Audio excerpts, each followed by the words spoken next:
Ya Allah, Bismillah, Selamun Aleyküm ve Rahmetullahi ve Berekatuhu. Değerli izleyicilerimiz, halihazırda biz bugünkü günde Cennet Rovzi'ye giriyoruz, hazırlaşırıq.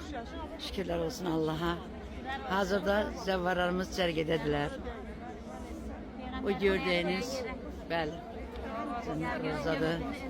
Şükür Allah, Allah kabul eylesin. Maşallah. Tebrik ederim size. Allah'a şükür. Bugün Cennet Rovza'da Cuma günü, mübarek bir günü Allah bugüne seçmişti, bugüne yazmıştı.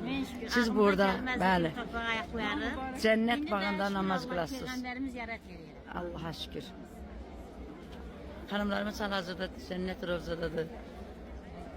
Değerli halkım, değerli milletim, Cuma gününüz mübarek olsun. Bu Cennet Rovza'dan Allah'ın elçisi, Allah'ın nurlu peygambəri, gözəl Resulullah'ımın qapısından, iki dünya xanım peygamber kızının, atasının qapısından, hərəmindən, Cennet Rovzasından sizlere salam olsun.